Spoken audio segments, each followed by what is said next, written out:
नमस्कार, संघर्ष वृत्तवाहिनीमध्ये आपलं स्वागत।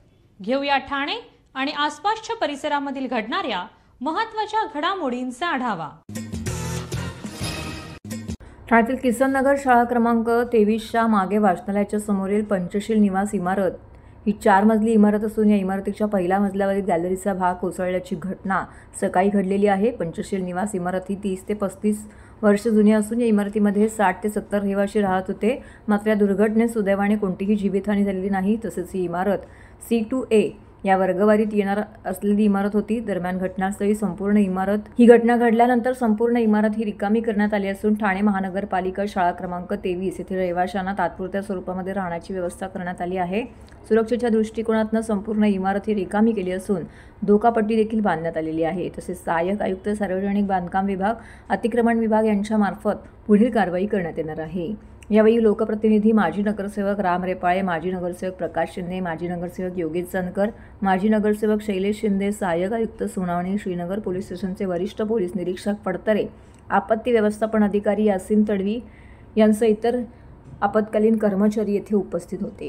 किसन नगर विभागामध्ये आपल्याला माहिती आहे की सगळ्या 30-35 वर्ष जुन्या इमारती आहेत आणि आपली साईराची दुर्घटना, समोरच साईराज बिल्डिंग आहे, ती दुर्घटना घडल्यानंतर शिंदे साहेबांनी एवढ्या मोठ्या प्रमाणात आंदोलन उभा करून हे क्लस्टरचं निर्माण मंजूर करून घेतलेलं आहे। आणि म्हणून पाऊस आला की आम्हा लोकप्रतिनिधींच्या हातीत नेहमी धसका पडतो की रात्री बेरात्री फोन आल्यानंतर कुठे दुर्घटना तर घडली नाही। मग अशा मध्ये दुर्घटना घडत असतात आणि सर्वसामान्य लोकांवर जी टांगती चालवण्याची परमनंटली कायमची दूर व्हावी ह्या दृष्टीवर आमच्या शिंदे साहेबांच्या माध्यमातून पूर्णपणे प्रयत्न होते आणि त्यामध्ये चांगल्या पद्धतीने यश आलेलं आहे।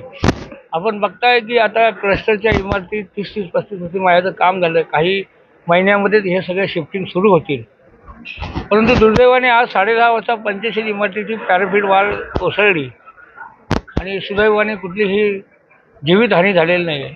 परंतु नक्कीच सर्वसामान्य कुटुंबातील लोकांना पुन्हा एकदा खर्चाचा बोजा त्यांच्या अंगावर पडतोय हे बघितल्यानंतर आम्हालाही वाईट वाटतं। आणि स्ट्रक्चरल ऑडिटचं काम आता सुरू झालेलं आहे आणि त्याचा रिपोर्ट उद्यापर्यंत येणं अपेक्षित आहे।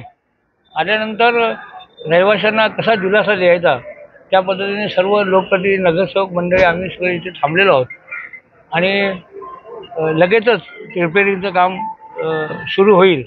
आज सकाळी 10:30 वाजता ही बिल्डिंगचा काही भाग पडला। त्याच्यानंतर आम्हाला काही कार्यकर्त्यांना कळवलं, त्या तातडीने सगळे स्थानिक नगरसेवक, इतर पार्टीचे लोक आम्ही सगळे एकत्र जमलो आणि त्याच्यानंतर ते पहिले 27 जे घरं आहेत त्यांना खाली करण्याचं काम केलं आणि शाळेमध्ये त्यांना शिफ्ट केलेलं आहे। महाराष्ट्राचे उपमुख्यमंत्री एकनाथजी शिंदे साहेबांच्या नेतृत्वात क्लस्टर विषय आहे, त्या माध्यमातून आपल्याला या 5 ते 6 महिन्यामध्ये सर्वांना घरं उपलब्ध होतील। त्या माध्यमातून जे 30 ते 35 वर्षाचं महानगरपालिका ऑडिट करते त्या हिशोबाने आपल्याला राहायला देते। ऑडिट केल्यानंतरच आपल्याला राहण्यासाठी ते उपलब्ध करून देतात। वर्ष जुनी इमारत आहे, C2A या वर्गवारीत येणारी इमारत आहे, रिकामी करून तिची दुरुस्ती करायची होती। तसेच महापालिकेने सदरच्या इमारतीला नोटीसही दिली आहे। 10:30च्या सुमारास आपल्याला कॉल आला, घटनास्थळी पोहोचतात आपल्याला कळालं की एक पहिल्या मजल्यावरील गॅलरीचा जो काही स्लॅब आहे तो पडलेला आहे। घटनास्थळी आपण एक 70 ते लोकांना रिस्क्यू केलेला आहे। कोणालाही दुखापत नाही आहे। पुढील कार्यवाही महानगरपालिकेकडून चालू आहे। सुरक्षेच्या दृष्टीने त्यांनाही तात्पुरत्या स्वरूपात इमारत खाली करायला आपण सांगितले। त्या पुढील म्हणजे जे योग्य निर्णय आहे तो महापालिका घेत आहे। बांधकाम विभाग किंवा सहाय्यक आयुक्त लेवलला पुढील डिसिजन चालू आहे। सर्व नागरिकांना आवाहन करण्यात येत आहे की सध्या डासांमार्फत पसरणाऱ्या डेंग्यू या आजाराचा प्रसार रोखण्यासाठी प्रत्येकाने पुढील प्रमाणे कार्यवाही करावी। डेंग्यू आजार एडिस इजिप्ती हा डास चावल्याने होतो। या डासांची पैदास साचलेल्या किंवा साचवलेल्या स्वच्छ पाण्यामध्ये होते। 8 दिवसांपेक्षा जास्त दिवस पाणी उघडे व साचून राहिल्यास त्यात डास अंडी घालतात। अंड्यांच्या अळ्या तयार होऊन पुढे डास तयार होतात। यासाठी आपल्या घरातील पाणी साठे, उदाहरणार्थ बॅरल्स, पिंपे, टाक्या, हौद, रांजणे इत्यादी दर आठवड्याला रिकामे करून घासून पुसून कोरडे करून पुन्हा भरावे। 1 दिवस कोरडा दिवस म्हणून पाळावा। पाणी साठ्यांना घट्ट झाकणे बसवावीत किंवा जुनी साडी, चादर, धोतर यांनी बांधून झाकून ठेवावीत म्हणजे डास त्यात जाऊन अंडी घालणार नाहीत. घराच्या गच्चीवर, आजूबाजूला, अंगणात कोठेही पाणी साचू देऊ नये. भंगार सामान उघड्यावर टाकू नये. उदाहरणार्थ टायर्स, प्लास्टिक सामान, कुंड्या, टाकाऊ वस्तू इत्यादी. अशा सामानात पावसाचे पाणी साठून त्यात डेंग्यूच्या डासांची पैदास होते. घरातील कूलर्स, फ्रीजच्या पाठीमागील ट्रे हे देखील वेळोवेळी कोरडे करावेत. लक्षात ठेवा, नुसत्या फवारणीने डास घनता कमी होत नाही, तर त्यासाठी डास पैदास ठिकाणे नष्ट करणे ही आपल्या सर्वांची जबाबदारी आहे. कोणताही ताप अंगावर न काढता जवळच्या शासकीय रुग्णालयात मोफत औषधोपचार घ्या. अशा प्रकारे नागरिकांनी सहकार्य केल्यास डेंग्यूचा प्रसार रोखणे सहज शक्य आहे.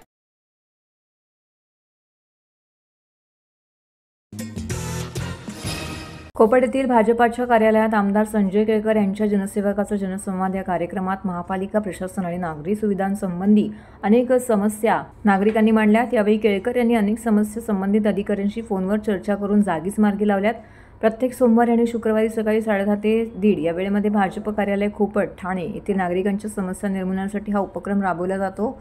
आज झालेल्या कार्यक्रमात ठाणे आणि आसपासच्या भागातील अनेक नागरिकांनी या उपक्रमाचा लाभ घेतला. शिक्षणासंबंधी मदत, सायकल ट्रॅक विषय, प्रवेश प्रक्रिया, रोजगार, ज्येष्ठ नागरिकांच्या समस्या, स्मार्ट मीटर, पोलीस ठाणे तसेच महापालिकेशी संबंधित प्रश्नावरती सविस्तर चर्चा होऊन योग्य मार्ग काढण्यात आला. या उपक्रमास आमदार संजय केळकर यांच्यासह आमदार निरंजन डावकरे, ठाणे जिल्हा हाऊसिंग फेडरेशनचे अध्यक्ष सीताराम राणे, भाजप शहर अध्यक्ष महेश कदम, परिवहन सदस्य विकास पाटील, ओमकार चव्हाण व भाजपाचे इतर पदाधिकारी आणि कार्यकर्ते उपस्थित होते.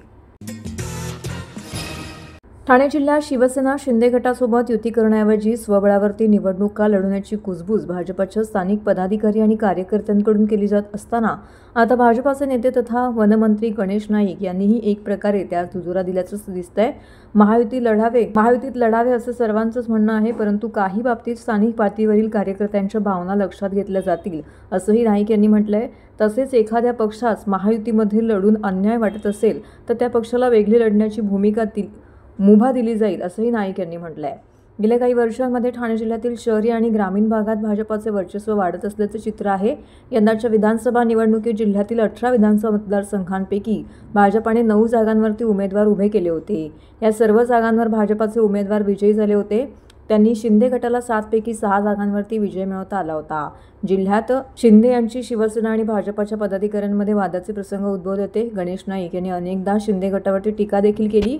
तसेच जिल्ह्यात भाजपाचा क्रमांक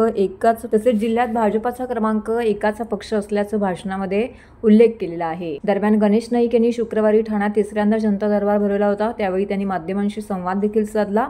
महापालिका निवडणुकीमध्ये महायुतीबाबत त्यांना विचारले असता नवी मुंबई, उल्हासनगर, भाईंदरमध्ये भाजप एका क्रमांकावरती आहे. पालघर जिल्हा परिषद भाजपाची आहे. तेथील आमदार मित्रपक्षाचे आहेत, पण खासदार भाजपाचे आहेत. त्यामुळे त्या ठिकाणी प्राबल्य भाजपाचेच आहे. शिंदे यांच्या शिवसेनेने, राष्ट्रवादीने देखील प्रयत्न केले पाहिजेत. महायुतीत लढावं असं सर्वांचं म्हणणं आहे, परंतु काही बाबतीत स्थानिक पातळीवरील कार्यकर्त्यांच्या भावना लक्षात घेतल्या जातील असंही नाईक यांनी म्हटलंय. तसेच एखाद्या पक्षाला अन्याय होणार नाही, त्यांना वेगळा लढण्याची मुभा दिली पाहिजे असं देखील त्यांनी म्हटलंय. आपल्याला माहिती आहे, पहिला जनता दरबार झाला खारकर आलीमध्ये, दुसरा झाला काशीनाथ घाणेकर नाट्यगृहामध्ये आणि तिसरा रंगायतांमध्ये.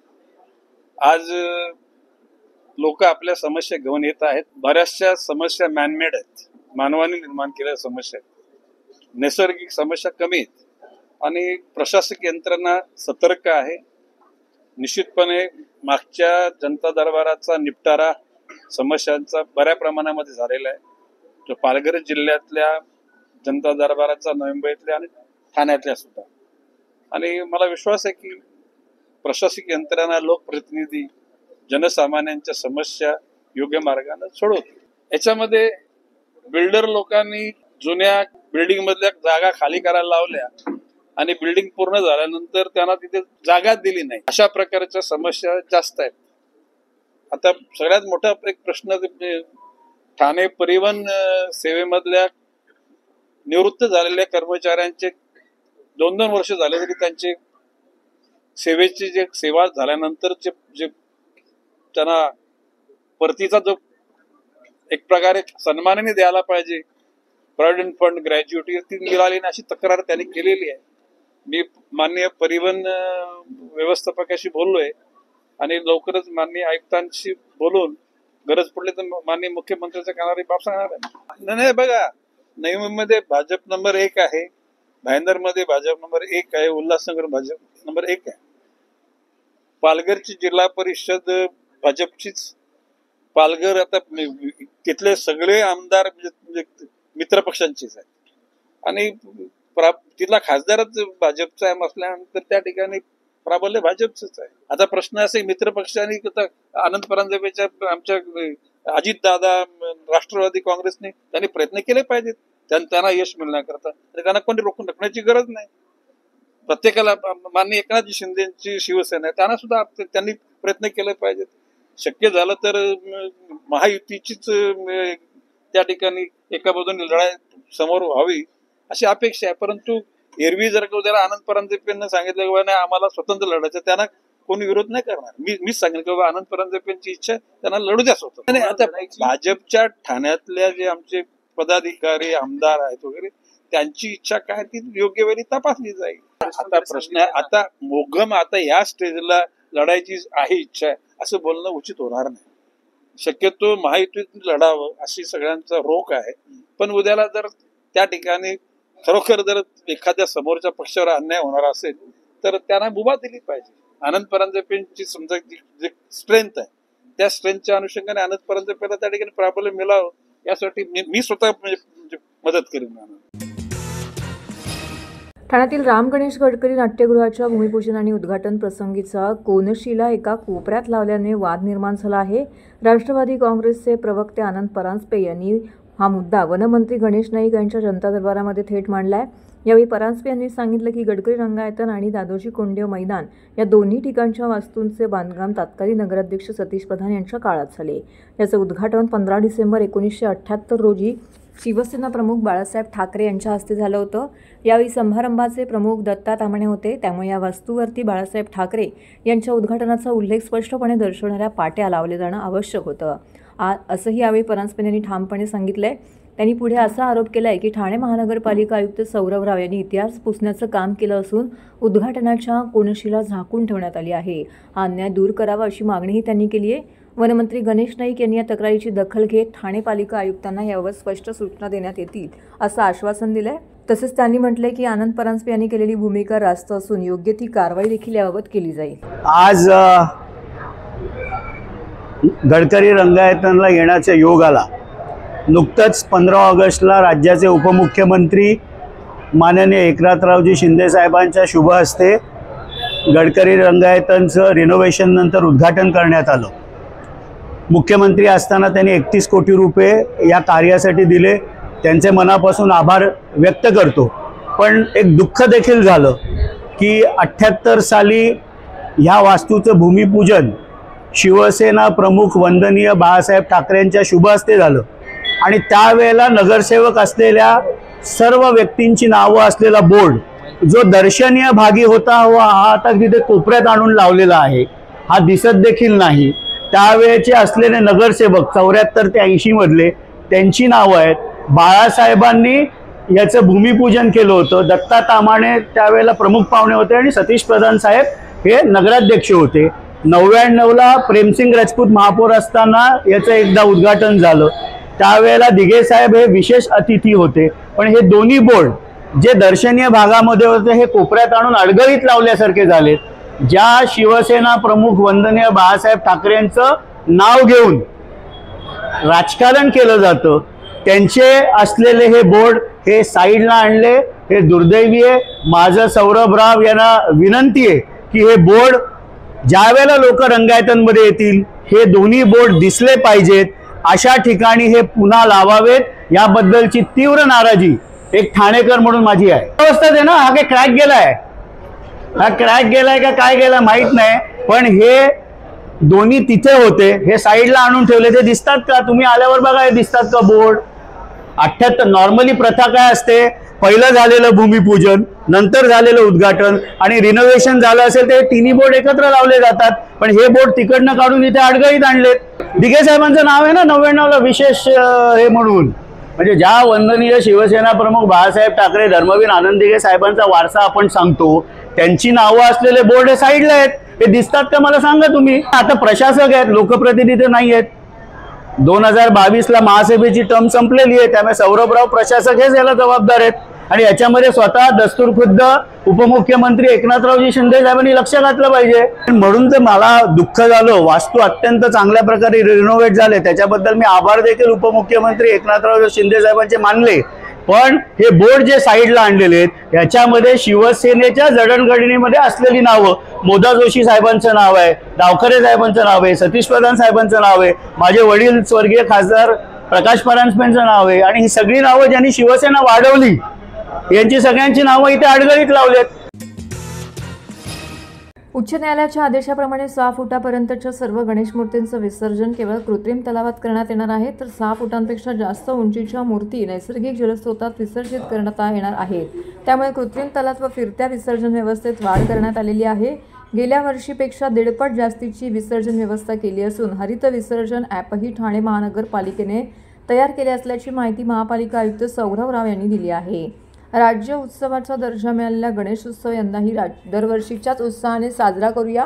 नागरिकांची कोणतीही गैरसोय होणार नाही याची काळजी घेऊन गणपती बाप्पाच्या आशीर्वादाने उत्सव निर्विघ्नपणे साजरा करूया असं आवाहन आयुक्त सौरभ राव यांनी केलेलं आहे. यावर्षी 23 कृत्रिम तलाव, 77 टाकी विसर्जन व्यवस्था, 15 फिरती विसर्जन केंद्र, 9 खाडीघाट विसर्जन व्यवस्था आणि 10 मूर्ती स्वीकृती केंद्र अशा एकूण 134 ठिकाणी विसर्जन व्यवस्था करण्यात आलेली आहे. खाडीघाट येथे फक्त 6 फुटाच्या वरील गणेश मूर्त्यांचं विसर्जन केलं जाईल असंही आयुक्तांनी नमूद केलेलं आहे. ठाणे महानगरपालिका क्षेत्रात गणेश मूर्ती विसर्जनाकरिता कृत्रिम तलाव आणि टाकी विसर्जन व्यवस्था करण्यात आली असून उथळचे प्रभाग समिती, नौपाडा प्रभाग समिती, कळवा प्रभाग समिती, दिवा, मुंब्रा, माजीवाडा तसेच लोकमान्य वागळे प्रभाग समिती अंतर्गत या संपूर्ण ह्याची नियोजन करण्यात आलेलं आहे. विसर्जनाच्या ठिकाणी 2 सत्रात मनुष्यबळाची व्यवस्था करण्यात येणार आहे. तसेच घाट विसर्जन स्थळी क्रेन आणि वाढीव बार्स ठेवण्यात येणार आहेत. तरी गणेश भक्तांनी विसर्जन स्थळी नेमण्यात आलेल्या कर्मचाऱ्यांना सहकार्य करावे तसेच विसर्जन स्थळी देण्यात येणाऱ्या सूचनांचं पालन करावं असंही आयुक्तांनी नमूद केलं आहे. हरित विसर्जन ॲपमुळे नागरिकांना त्यांच्या नजीकच्या परिसरात कुठे विसर्जन व्यवस्था आहे याची माहिती मिळणार आहे. तसेच ठाणे महानगरपालिकेने फिरत्या विसर्जन व्यवस्थेसोबतच तयार केलेले मार्गही दिले जाणार आहेत. तर नागरिकांनी हरित विसर्जन ॲपवर नोंदणी करावी, शासनाचे अनुपालन करण्यास सहकार्य करावे असं आवाहन आयुक्त सौरभ राव यांनी केलं आहे. तर हे होतं संघर्ष वृत्तवाहिनीचं आजचं बातमीपत्र. उद्या पुन्हा भेटू याच वेळी याच ठिकाणी ताज्या घडामोडींसह. तोपर्यंत नमस्कार.